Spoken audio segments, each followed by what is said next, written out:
রুটটা আমি এমনি এমনি বলি না যে কলকাতার রাস্তার ধারে চা দোকানে বসা কোন মুসলমান যদি চা খেতে চায় আর বাকি লোকগুলো যদি বুঝে যাবে এটা মুসলমান, ওটা তো চড়ায় থাপড়ে উঠাই দিবে। ওই যে কাপে চা খাইছে ওই কাপ ফালাই দিবে এবং ওই কাপের পয়সা ওর কাছ থেকে আদায় করবে। মুসলমান হয়ে তো এত বড় সাহস, তুই হিন্দুদের পাশে বসে চা খাস। এই হলো কলকাতা। এখন আমরা এটাকে প্রগতিশীল সাইনবোর্ড দিয়ে ঢাকা দিয়ে রাখবো। দুদিন আগে আমাদের বুঝাবুঝি। দুদিন আগে খুব সম্ভবত একটা ভিডিও দেখলাম যেখানে শুভেন্দু অধিকারী এবং তার অন্যান্য মানে নেতা কর্মীরা তারা দৌড়াচ্ছে, এই বাংলাদেশি ধর ধর এরকম বলছে। হ্যাঁ, এটাই তো সে বলেছে। তাহলে এখন ইলেকশনে জিতছে, এখন কি হবে? কলকাতার মুসলমান মাত্রই সে বাংলাদেশি বলে তাকে ধরে নিয়েছে যে পুশ করবে। পুশ করে কেমন করে, ইলিগালি পুশ করে কেমন করে, এটা নিয়ে একটা রীতিমতো প্রকাশ্যে ইন্টারভিউ দিছে। কে? এই যে আসামের মুখ্যমন্ত্রী আগেও ছিল, এখন আবার হয়েছে। সে ওপেন আর্গুমেন্ট দিচ্ছে কি করে তারা বাংলাদেশে মুসলমান ফেরত পাঠাচ্ছে। আসামের লোক থেকে জবরদস্তি সে মুসলমান নিশ্চয়ই বাংলাদেশ থেকে আইছে, বাংলাদেশে বা আসামে মুসলমান ছিল না কখনো। অথচ এগুলা নিয়ে আমাদের কোনো আক্কেল নাই। এগুলো কি হইতেছে আমরা বুঝতে পারতেছি না। আমরা এনডিটিভি রিপোর্টে ভালো করে চাপছি, আর এই যে বলতেছে কলকাতাতে বিজেপি জিতছে। না, আওয়ামী লীগের লোক তো শুভেন্দু অধিকারীকে অভিনন্দন জানাচ্ছে, কারণ তারা মনে করছে যে এই যে হাসিনাকে ফেরত পাঠানোর বিষয়ে শুভেন্দু যে বক্তব্য দিয়েছে, তো সেটা তাদের সুবিধার কথা ভাবছে। কিন্তু আপনি বলছেন যে এই বিজেপির সুবিধার কথা বলছি, মানে এটা তো বাংলাদেশের সার্বভৌমত্বের উপর আঘাত। আমি তাদের সুবিধার কথা বলবো, মানে আওয়ামী লীগের সুবিধা আর বাংলাদেশের উপর সার্বভৌমত্বের আঘাত, এটা আরে ভাই এটা নিয়ে কথা বলার who is Suvendu? Even Modi তো এই কথা বলতে পারে না। বাংলাদেশে হাসিনাকে আমরা বিচার করে ফাঁসির অর্ডার দিয়েছি, এটার বিরুদ্ধে বলার তারা কারা? আপনি সার্বভৌমত্বের স্বার্থটা দেখবেন না নিজের? 1400+ হত্যা করছে, এটি পোলাপানি কথা? একটা দুইটা হত্যা? কয়েক হাজার যে আহত আছে, এখনো চোখ নাই, পা নাই। শুভেন্দুর এই বক্তব্যে বাংলাদেশের সরকার বা বিরোধী দলের প্রতিক্রিয়া আমি এখনো দেখি নাই, কিন্তু আক্তার হোসেন সংসদে যে বক্তব্য দিয়েছিলেন সেইটার প্রেক্ষিতে বাংলাদেশের যে মানে হাই কমিশন থেকে ডেকে পাঠিয়ে তাকে বলা হয়েছে যে কেন এই বক্তব্য দেওয়া হয়েছে যে যদি বিজেপি জন্য দেওয়া হয় না, এটা ইয়ের জন্য দেওয়া হয়েছে, আসামের মুখ্যমন্ত্রীটার জন্য দেওয়া হয়েছে। এই যে এখনো তো শুভেন্দুর বিরুদ্ধে ইন্ডিয়ান ইলেকশনটার বিরুদ্ধে বাংলাদেশের কোনো রিয়াকশন নেই। বাংলাদেশে তো বিজেপির বিজয় হয়েছে এটা মেনে নিয়েছে, বিশেষ করে মিডিয়া। মানে আরে মেনে নেওয়া না মেনে নেওয়া আপনি কে? এটা খুব সহজ একটা ইলেকশন, একটা রাজ্য, একটা প্রদেশের ব্যাপার। আর আমি কেন আকবারে মেনে নেব বা না নিব? আমার কোশ্চেন হচ্ছে এটার যে ইম্প্যাক্ট আসবে। কোন একটা পত্রিকা দেখলাম যে আমাদের খলিলুর রহমান বলছে যে আগে পাঠাকতো আগে বাংলাদেশে, তারপর আমরা দেখবানি, এটা প্রতিবাদ করবো।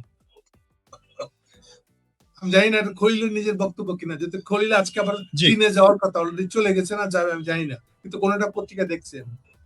আচ্ছা, ইম্প্যাক্ট নিয়ে একটু আমি জানতে চাই। আপনি বলছেন যে অখণ্ড ভারত হওয়ার যে এই যে আবার এইসব ফালতু আলাপগুলো করতেছেন, এটাও বাংলাদেশের সকল মুসলমানরা কিন্তু আরেকটা আলাপ, অখণ্ড বাংলাদেশ, অখণ্ড ইন্ডিয়া হলো কিনা।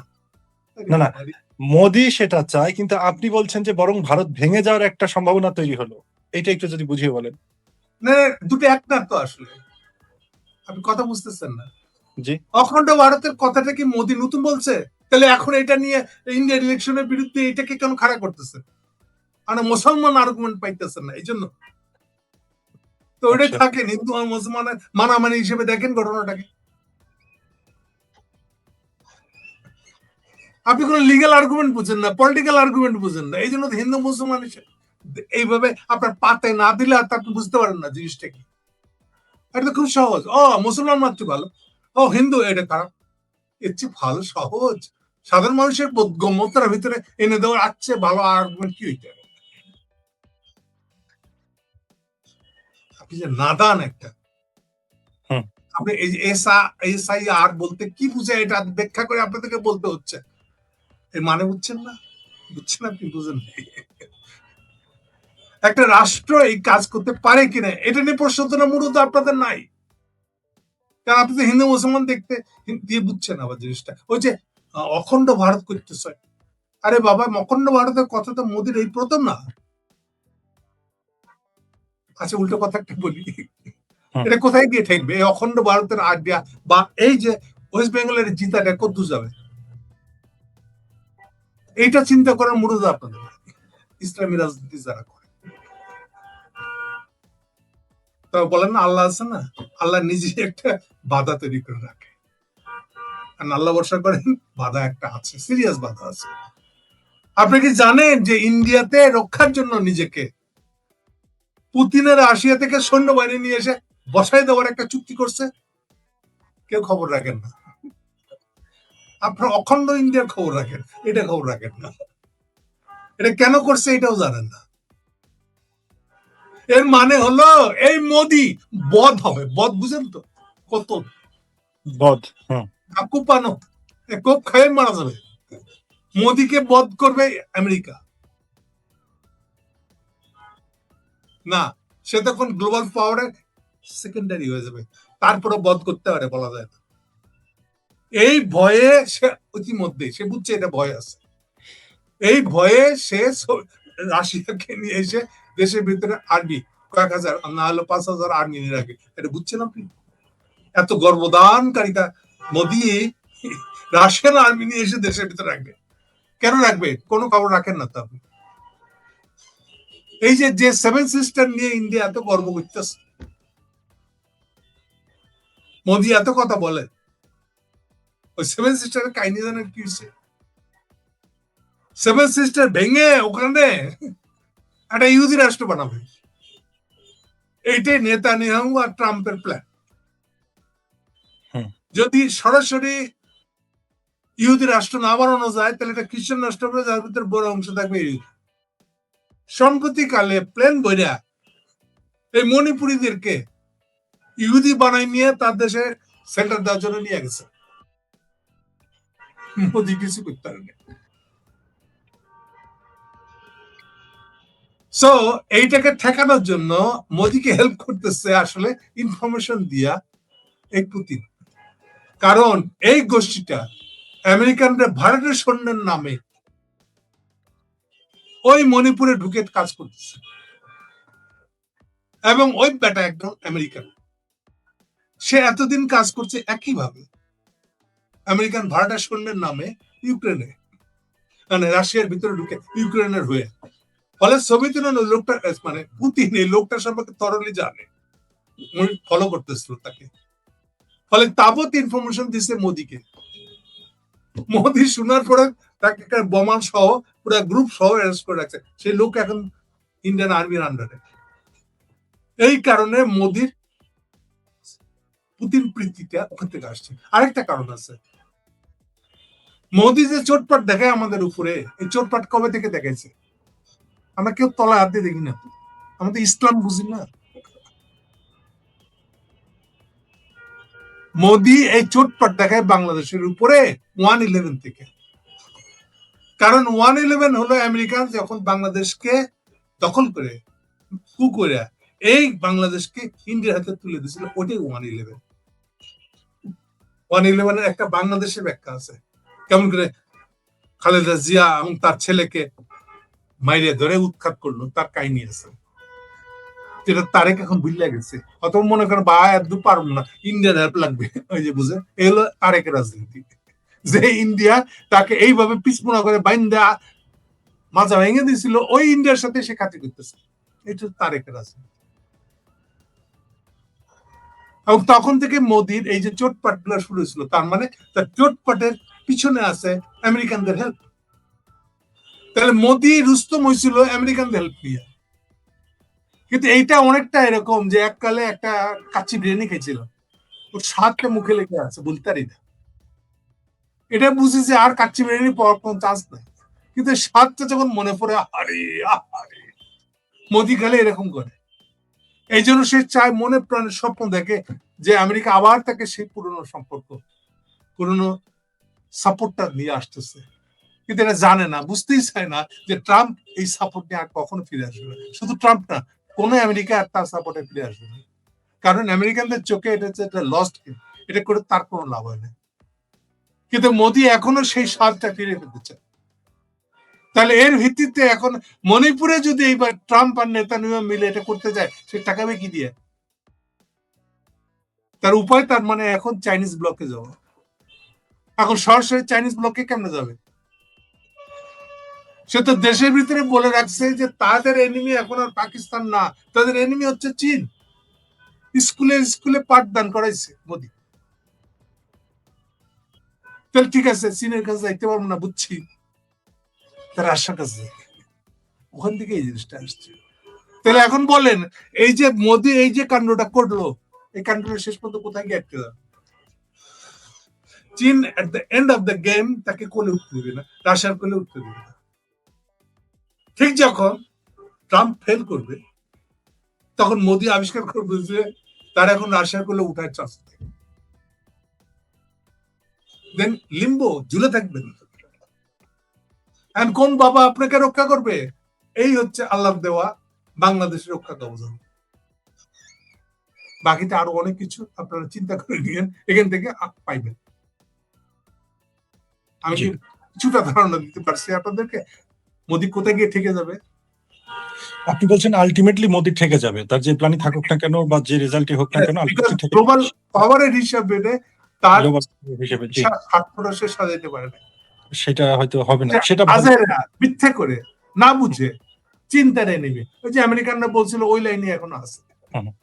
এই যে এখন যেভাবে এই এসআই এর নাম করে যেভাবে আসলে সে মানে এই পশ্চিমবঙ্গে যে জিতলো, এইটা আসলে মানে শেষে গিয়ে মোদির যে স্বপ্ন সেটাতে আসলে কাজে দিবেন, আপনি এটা বলতে চাইছেন। কিন্তু ইমিডিয়েটলি বাংলাদেশ কি ধরনের ক্ষতির সম্মুখে পড়তে পারে? সবচেয়ে ক্ষতি হবে এই যে মুসলমান পাঠানো শুরু করবে, তখন কি করবেন আসেন সেটা শুনে নেন। তাহলে আমি মনে করি স্ট্রেট কাট একদম, যত তাড়াতাড়ি হয় তত ভালো, কিন্তু তাড়াতাড়ি করবে না তারেক আমজাদ। আপনি চান বা না চান, আমরা যে জায়গায় যাচ্ছি বা যাবো এখন থেকে, সেটা হলো আমরা না চাইলেও, অনেকদিন আগে বলেছিলাম, ইউনুসের আমলে বলছি আমি প্রথম দিকে, আমি বলেছি আমি কোনো রাস্তা দেখি না ইন্ডিয়া বাংলাদেশ বর্ডার সিল হয়ে যাবে। প্র্যাকটিক্যালি বেস্ট সলিউশন বাংলাদেশের জন্য এই পরিস্থিতিতে বাংলাদেশের মানুষকে সামলে নিয়ে আসা, বর্ডারের 5 কিলোমিটার পরে বাংলাদেশ কেউ থাকবে না, বাংলাদেশে কেউ যাতে না যায়, এইটাই বিডিআর এর প্রধান কাজ হবে। এই ফাঁকে একটু বলে দিই, আজকে সকালে একটা খবর থেকে মেজাজ গরম হয়ে গেছে। এক বুড়া ধামড়া, যার ওই হানি ট্র্যাপের ভিডিও রয়ের কাছে আছে, অগ্নিহোত্রীর কাছে আছে, ফলে সে কিভাবে ট্র্যাপ হয়েছে বুঝতে পারে। এই বুড়া ধামড়া অলরেডি ফেসবুকে লিখতেছে,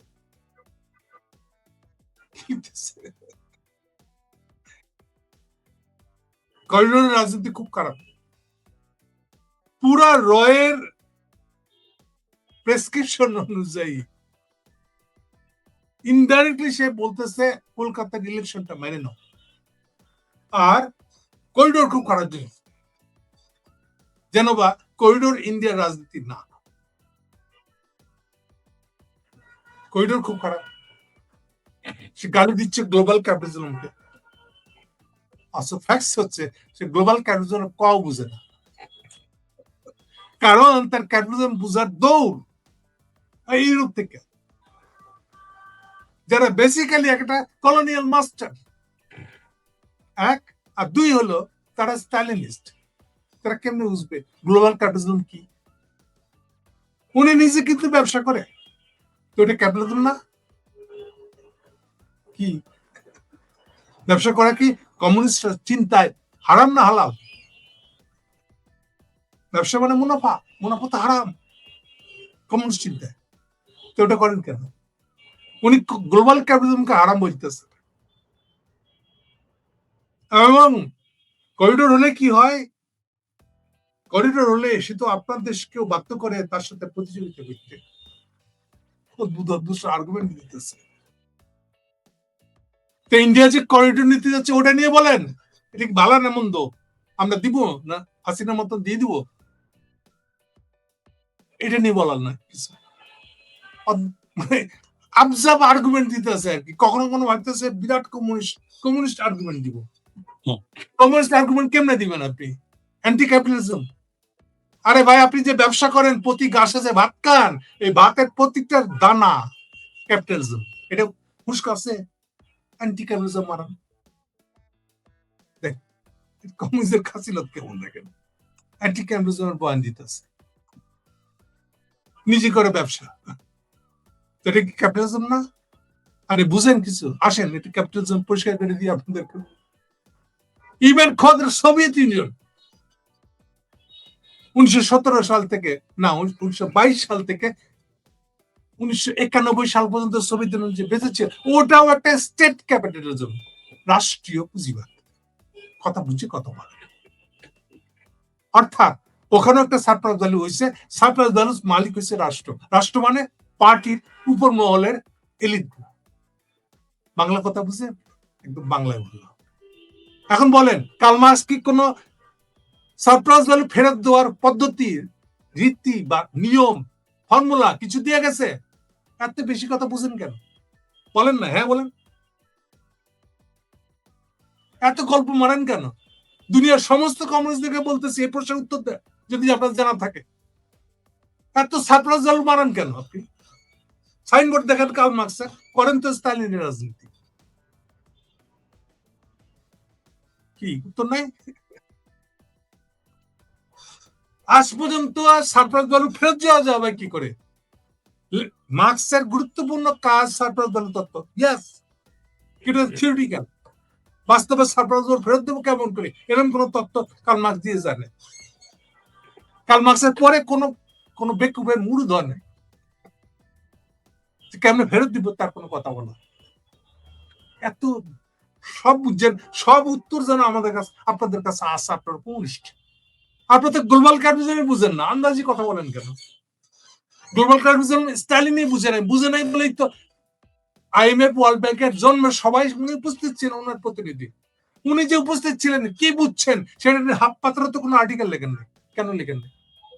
এটা দেখে যে বোঝা যায় স্টালিন বুঝছে, তার বুদ্ধির দৌড় দিয়ে এটা বোঝা যাবে না। তাহলে আপনারা কিসের ভিত্তিতে আইএমএফ ওয়ার্ল্ড ব্যাংক নিপাত চেক বললেন? এখনো বলতেছেন কিসের ভিত্তিতে? স্টালিন বলছে? আপনাদের বাপ স্টালিন তো বলেন না এটা। এত কি জন্য কমিউনিস্ট মারান? সব সমস্যার সমাধান যেন আপনাদের কাছে আছে। সারা জীবনে উঠতে বসতে কেবল গালাগালি করে, আর আপনাদের প্রত্যেকটা ভাতের গাছের মধ্যে তো ক্যাপিটালিজম আছে। এত ফুটান কে? আপনি করিডোরের রাজনীতি ব্যাখ্যা করতে পারেন না, আবার ক্যাপিটালিজম, আবার কমিউনিজম নিয়ে এসছেন ওখানে। আপনি বলেন করিডোর কি? করিডোর, এই করিডোর হচ্ছে মাংনা পয়সা বাংলাদেশের ঘাড়ে চড়ে।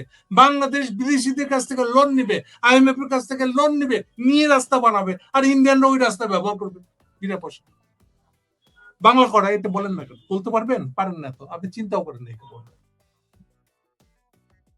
ফলে আপনি না ক্যাপিটালিস্ট না কমিউনিস্ট, আপনি কিছুই না তো আসলে। বুয়া, আপনি এটা ইন্ডিয়ান দালাল। বাংলা হলো এটা।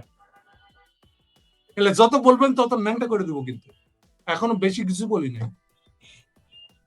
নাম দাম বলি নাই, ব্যক্তির নাম বলে লাভটা কি?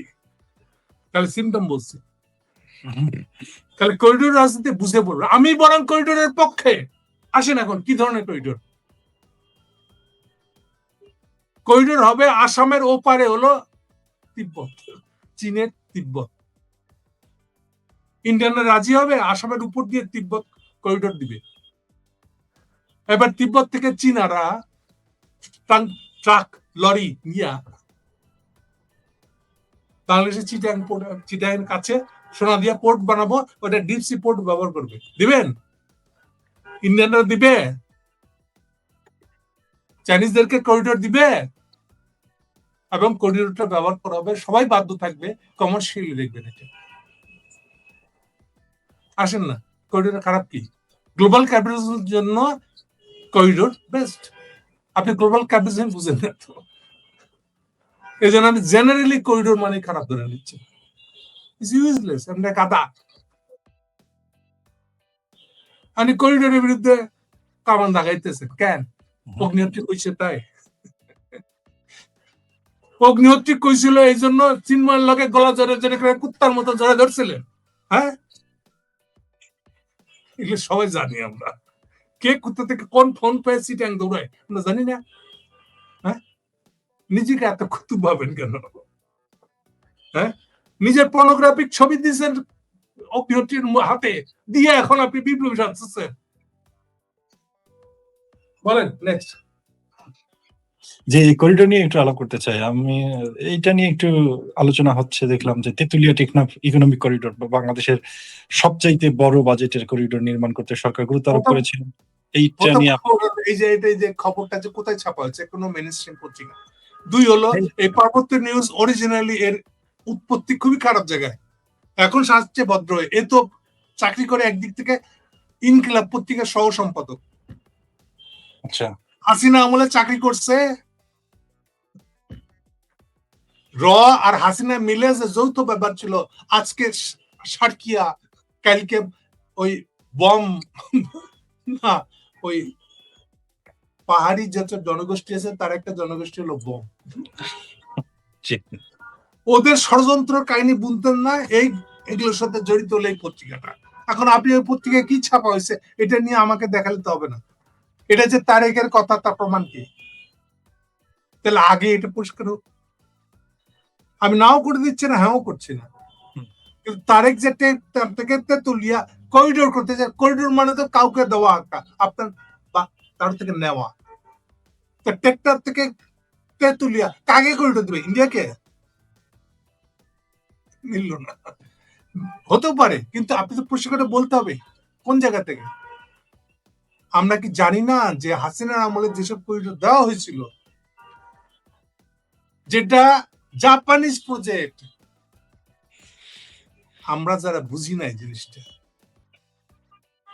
আমাদের সিরাজগঞ্জের ঘাট পেরোলে হাটিকুমরুল জায়গা থেকে ওই রোডটাকে 4 লেন বানানো হয়েছে। ওই 4 লেনের টাকাটা ওই জাপানিজ প্রজেক্ট, এবং জাপানিজ প্রজেক্টটা ইন্ডিয়াকে করিডোর দেওয়ার প্রজেক্ট।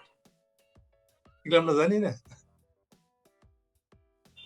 তার মানে আপনি ঘুরে ফিরে আবার ইন্ডিয়ানদের করিডোর পাওনাটা যেটা চাপা পড়ে আছে ইউনুসের আমল থেকে।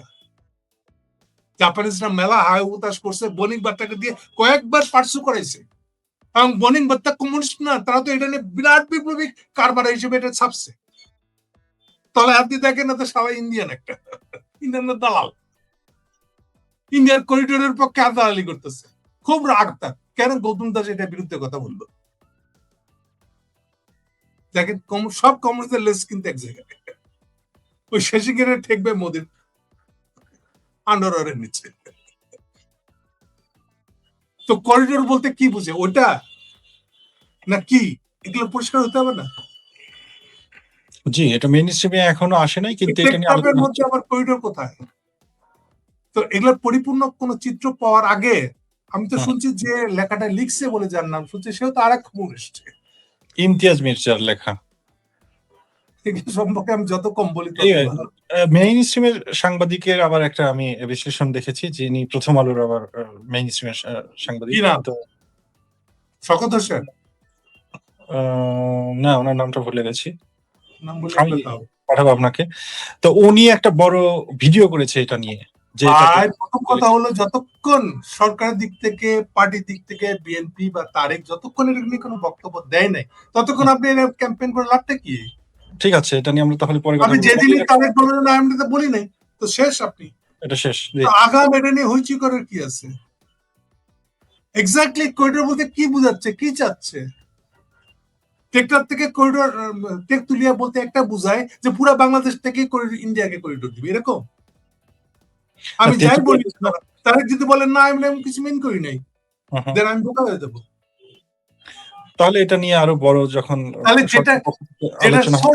বাবা মা ঠিক নেই, আপনি সেটা একটা খবর ধরে নিয়ে এটা নিয়ে আলোচনা শুরু করে দিবেন, এটা নিয়ে আলোচনা হচ্ছে। আমি জানি যে হয়তো আলোচনা হচ্ছে কাদারা তো আসলে কিন্তু কারণ এখানে ইসলামিজমকে খুঁচানো যায়, উস্কানি দেওয়া যায়। দেখেন প্রত্যেকটা ইসলামিজমের ভিতরে কিচ্ছু নাই, ফাঁকা, কোনো ইনফরমেশন নেই, কোনো পলিটিক্যাল আর্গুমেন্ট নেই, কোনো লিগ্যাল আর্গুমেন্ট নেই, হাওয়ার উপরে চালাই দিতেছেন আপনি। মুসলমানরা ভালো, হিন্দুরা খারাপ, this is the basis of the argument. এটা দুই পা আগাইতে গিয়ে তো থাপ্পড় খাবেন উল্টা। জি, এই প্রসঙ্গে আলোচনা শেষ করব, কিন্তু আপনি এই বিষয়ে একটু বিস্তারিত ব্যাখ্যা চেয়েছিলাম যে মানে ভারত ভেঙে যাওয়ার যে সম্ভাবনা তৈরি হলো এই হ্যাঁ, নির্বাচনে, ভারত ভেঙে যাওয়ার সম্ভাবনা তৈরি হবে, এটা তো অরিজিনালি এর সময়কার সব পাপ এটা। আর এই যে এখন আসাম দখল নিবে, আসামকে করিডোর দিতে হবে কি না হবে, এগুলো চিন্তা আলাপ হচ্ছে। আপনি নেহরুকে আগে জিজ্ঞেস করেন না, কেন নেহরুকে এই যে 18 কিলোমিটারের করিডোর দিয়া ঘুরে আসতে হবে? আসাম বা মিজোরাম থেকে ডাইরেক্ট বাংলাদেশের ভিতর দিয়ে গেলে পরে কলকাতা পৌঁছতে লাগে 350 কিলোমিটার, আর এদিক দিয়ে যেতে লাগবে 1700 কিলোমিটার। নেহরুকে এটা চিন্তা করে নেই, দেখে নেই, বুঝে নেই, প্রধানমন্ত্রী এসছে। তাহলে নেহরু এটা মেনে নিয়েছিল কেন? এই যে চিকেন নেক মেনে নিয়েছিল কেন? এটা ব্যাখ্যা দিবেন। এটা ব্যাখ্যা তো নেহরুকে দিতে হবে, ইন্ডিয়ান মাতবরদেরকে দিতে হবে, পার্টিগুলোকে দিতে হবে, এই রাহুল গান্ধীর বাপটা দিতে হবে, মোদীকে দিতে হবে। কেন মেনে নিয়েছিল নেহরু? ওইটার উত্তর আগে দেন। আমরা কি জবরদস্তি ওনারা খাওয়াইছিলাম যে আপনি চিকেন নেক দিয়ে এগুলা যোগাযোগ রাখবো 1700 কিলোমিটার ঘুরে? আপনি এরকম একটা আসাম চাইছেন? এটা কি দেশভাগ? এই দেশভাগ মানছিলেন কেন আপনি? কোথাও কি এক বিন্দু আপত্তি করছিলেন? কেন করেন নাই নেহরু এই আপত্তি? তার মানে নেহরুর চিন্তা আলাদা কিছু একটা ছিল। What is that? তাহলে সেই অপরাধের জন্য কি আমরা দায়ী হবো নাকি? আমাদেরকে কেন করিডোর দিতে হবে ইন্ডিয়াকে? কেউ প্রশ্ন করতে রাজি না। জি, এখন করিডোর তো একটা বিষয়। আরেক মিনিট আগাই দিই আমি। নেহরুর গভর্নমেন্টের বিরুদ্ধে প্রথম আসামে আন্দোলন হয় 51 সালে, এবং 51 সালে আসামের গভর্নমেন্টে ছিল কংগ্রেস পার্টি।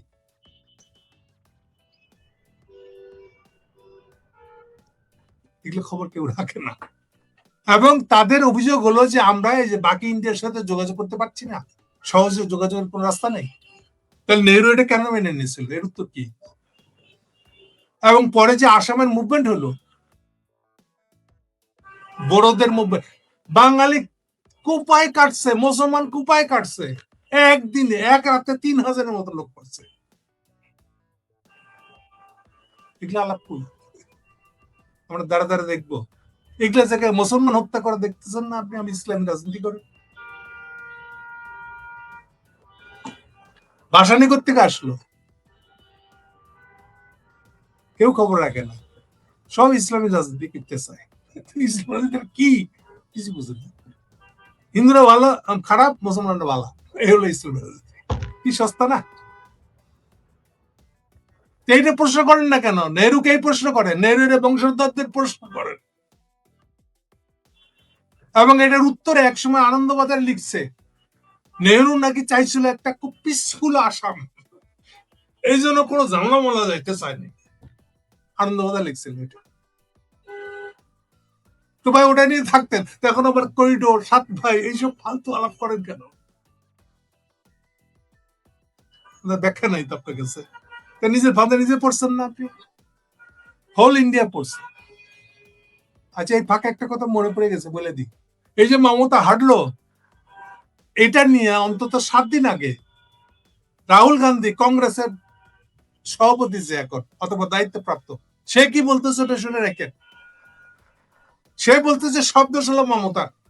কেন? সে কেন মোদীকে ঠেকা রাখতে পারলো? এটা হলো অনেকটা, ধরেন এই 12 ফেব্রুয়ারি ইলেকশনের পরে এনসিপি যদি জামাতকে দোষারোপ করে, হেই আপনারা বিএনপি কে ঠেকা রাখতে পারলেন না, ওরা কেমন ক্ষমতা আসলো? জামাত 2 গালে 4টা চর লাগাবে এই এনসিপি। আমি না পারি না, তুই পারিস না। মানে আমার না পারাটাই দোষ হয়ে গেছে। মানে মানে হলো যে এবারও তারা, মমতা ক্ষমতা আসা শুরু করছে 2011 সাল থেকে এখন পর্যন্ত। কংগ্রেস গায়েব হয়ে গেছে তারও আগে ৭৭ সালের সময় থেকে এই যে সিপিএমরা ক্ষমতায় আসছিল ৩০ বছর, সিপিএম এর ক্ষমতাকে উৎখাত হয়েছে 11 সালে, 2011 সালে। এরপর থেকে মমতা আসতেছে। এখন যদি সিপিএম অভিযোগ করতেছে কংগ্রেসকে, এই আপনাদের জন্য তো মমতা আসছে, আপনারা ঠেকায় রাখতে পারলেন না, এগুলা কথার কোনো মানে আছে? আপনি আরেকটা পার্টিকে কেমনে দোষারোপ করেন, আপনি ঠেকা রাখতে পারলেন না? তো সেম কথা আপনার বিরুদ্ধে আসবে, আপনি ঠেকা রাখতে পারলেন না। তাহলে রাহুল কি বলে কি বুঝাতে যাচ্ছে বুঝেন, সে কেন মমতাকে দোষারোপ করেছে? কারণ মমতাকে দোষারোপ করে ওই যে একটা সিট পাইছে না গতকালকের ইলেকশনে, ওই একটা সিটই সে মোদির কাছ থেকে পাইছে। এটার বিনিময়ে দেখেন এইগুলা কথা বলতেছে, অদ্ভুত না তাদের বাক্কা বলি। এইটা হলো নেহরুর রাজনীতি, এটাই হলো সফট হিন্দুত্ববাদ। এই পাপাক্কালি, ওটা হলো বড় ভাই হিন্দুত্ববাদের, আর আমি হলাম ছোট ভাই, কিন্তু রাজনীতি করি সব হিন্দুত্ববাদের। নাহলে মমতাকে দোষারোপ করবো কেন? কারণ আপনার জন্যই তো বিজেপি ক্ষমতা আসতেছে। এগুলা কেউ তলে হাত দিয়ে দেখেন না। আচ্ছা, ইন্ডিয়ান নিউজ বাংলাদেশের উপরে দেখতে চাওয়া কি কঠিন কিছু? দুনিয়ার যে কোনো দেশের নিউজ পাওয়া যায়, আমি চাইলেই খুঁজলেই পাবেন, খুঁজতে জানতে হবে। তাহলে ইন্ডিয়াতে ওয়েস্ট বেঙ্গলে কি হচ্ছে এটা বাংলাদেশ জানা তো কঠিন কিছু না, কিন্তু আমরা তো জানি না, কিভাবে জানবো? আমরা তো ইসলামী রাজনীতি বুঝি নাকি? আর ইসলামী রাজনীতি মানে যে হিন্দুরা খারাপ, মুসলমানরা ভালো। আমাকে জিজ্ঞেস করে, আচ্ছা আপনার নাম কি গৌতম দাস না ফারুক সুবান? কেন? কারণ এই তো অসুবিধা হইতেছে। আমার নাম যদি ফারুক সুবান হয় তাহলে সে ঠিক আছে, ঠিক বলছেন ভাই। আমার নাম যদি গৌতম দাস, না না তাহলে আপনি ঠিক বলেন না। বুঝাবুঝির চিহ্ন ব্যবস্থাটা খেয়াল করে, কোন কথাটা সঠিক সেটা সে বুঝবে ওর নাম দিয়ে। তার নাম ছাড়া একটা লেখা পাইছে, আপনি বলতে পারবেন এই লেখাটাকে আপনার পক্ষে না বিপক্ষে? বলতে পারবেন। এই হলো বাংলাদেশের বুঝাবুঝি ভাষা। হ্যাঁ বলেন এখন আপনার কথা। জি, আমি শেষ করবো অনুষ্ঠান। আমরা একটা প্রশ্ন নিতে পারি, এটা যদি একটু পড়েন। তারা নাকি 10 থেকে 15 বছরের মধ্যে অখণ্ড ভারত বানিয়ে ফেলবে, তারা নাকি এত অগ্রসর হচ্ছে। আচ্ছা, এগুলো বলতে তো কোনো ট্যাক্স লাগে না, তাই না? আপনি তো গল্পে গগন ফাটাই দিলেন না, এইখানে ওটা গগন ফাটাইলেন আর কি। এই যে আমি যে প্রশ্নটা করলাম এটা উত্তর কি দিবেন আপনি? খোদা না, খোদা না খাস্তা না, আজ তো পরিষ্কার দেখা যাচ্ছে যে আমেরিকানদের এটা লাস্ট সময়, গ্লোবাল লিডারশিপ থেকে শেষ হয়ে যাচ্ছে। গত পরশু দিন আপনারা অনেকে জানেন পিউ রিসার্চ বলে একটা লং টার্মে স্থায়ী সোশ্যাল মতামত নিয়ে গবেষণা করে কালেক্ট করে এমন একটা অর্গানাইজেশন আছে। সো পিউ রিসার্চ খুবই রিনাউন্ড এবং বিশ্বাসযোগ্য একটা প্রতিষ্ঠান। তাদের একটা সার্ভে করছে সম্প্রতি রেজাল্ট হলো 62% তরুণ আমেরিকানরা মনে করে যে আমেরিকান দিন মনে আসছে। 62% চাইনিজদের উত্থান করছে এই জায়গাটা নেওয়ার জন্য, এমন 62%। আমি আপনাদের রেফারেন্সটা দিয়ে দেবো নিচে, এবার বুঝতে পারতেছি। তাহলে এই যে আমেরিকান পতনের দিন আগায় আসতেছে, মোদির চিন্তার মধ্যে আছে সে বাঁচবে কি করে? সে তো চীনকে এনিমি বানায় রাখছে। এই যে একটু আগে যেটা বলতেছিলাম যে 7 ভাইয়ের মধ্যে একটা ইহুদি রাষ্ট্র বানাই দিতে আসতেছে ইহুদিরা, মানে নেতানিয়াহু আর ট্রাম্প মিললে, তখন কি হবে? তখন ওকে বাঁচানোর একমাত্র ভরসা তো চাইনিজরা। ও কিছু হুঁশ নেই, ও একটা অ্যালাইনমেন্ট দিয়ে আগায় দেখতেছে। দেখেন কি বলবেন, কাদা বলবেন? এটি তো মোদির রাজনীতি। এখন মোদির রাজনীতি চিন্তা করতে পারে আমি একটা বিরাট হিন্দুত্ববাদী রাষ্ট্র বানাবো। আমাদের তলা হাত দিয়ে দেখেন, আর ইন্ডিয়াতে একটা রাজ্যকেও টিকে রাখতে পারবেন না, আর ভেঙে যাবে এবং শেষে একটা ফেডারেল রাষ্ট্র বানাইতে হবে। কিন্তু ফেডারেল রাষ্ট্র বানানোর মতন মুরত থাকবে কিনা? রাষ্ট্র গঠন, রাষ্ট্র ভাঙাচ্ছে হাজার গুণে কঠিন। এই যে দেখেন হাসিনা ভেঙে দিচ্ছেন, হাসিনা খেদাই দিচ্ছেন, খুব সহজ। এনসিপিরা পারছে কোনো চেঞ্জ আনতে? এখনো শিওর পলিটিক্সটা কি তাই তো জানে না এরা। হোয়াট ইজ পলিটিক্স জানে না। গর্ব করে আমরা তো মাস্টার মাইন্ড, হাসিনা বানানোর মাস্টার মাইন্ড। তলায় দিয়ে দেখেন রাজনীতির রব বুঝে না। সে একটু তলায় হাতে বুঝতে শিখেন বিজেপি কি বলতেছে এটা নিয়ে, আরএসএস কি বলতেছে ওটা নিয়ে লাভানো হচ্ছে। এই যে প্র্যাকটিক্যাল দিকটা দেখেন, যেখানে আমেরিকানরা নিজেই ডুবে যাচ্ছে, আমেরিকান ডুবে গেলে এইবার মোদিকে বাঁচাবে কে? যেখানে অলরেডি ট্রাম্প মোদির হাত ছেড়ে দিচ্ছে, সেইটা নাই। সেটা তো 16 সালের আগেকার গল্প ছিল। আপনারা এখন 16 সালের আগের গল্প দিয়ে আমাদের প্রধানমন্ত্রী তারেক যেরকম ভাবে গাধা হয়ে বসে আছে, ও এখনো ইন্ডিয়ান ভয় আছে। আমাকে আর আমার মাকে তুলোধনা করে বাড়ি পাঠিয়ে দিছিল 7 সালের পরে, ভাই ইন্ডিয়ার সঙ্গে সামালকে চলো, তেল মানে চলো। ও জানেই না যে সেই ইন্ডিয়া নাই এখন, সেই আমেরিকাও নাই, সেই ইন্ডিয়াও নাই, ওর হুঁশ নেই।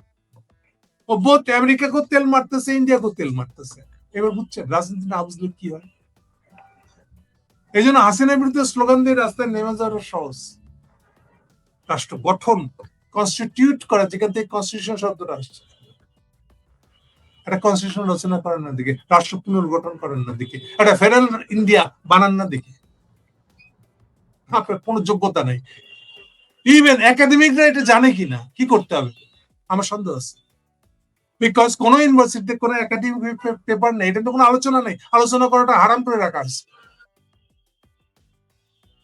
কেউ আপনার তলে হাতি দেখতেছেন না। আপনি অখণ্ড ইন্ডিয়া বানাবে বলবে কি, বলেছে কিনা এটা নিয়ে তোলপাড় করতেছেন। জি, আচ্ছা, আপনাদের এই ফর্মুলার জন্য যদি বাংলাদেশ থেকে হিন্দুরা যদি ফোর্সড হয় ইন্ডিয়া চলে যায়, তখন কি হবে?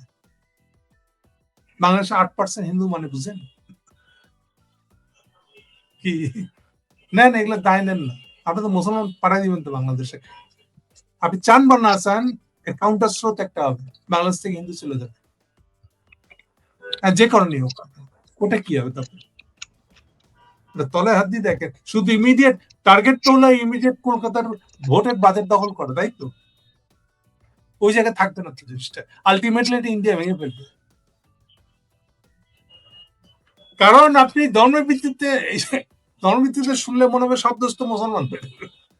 অরিজিনাল ধর্মভিত্তিতে ইন্ডিয়া বানাবেন, এই প্ল্যান রামমোহনের। আমি কতবার বলবো আপনাদেরকে, কংগ্রেসই প্রথম রাজনৈতিক দল ইন্ডিয়া যে হিন্দুর ভিত্তিতে, হিন্দু ধর্ম ভিত্তিতে দেশ বানাতে চাইছে।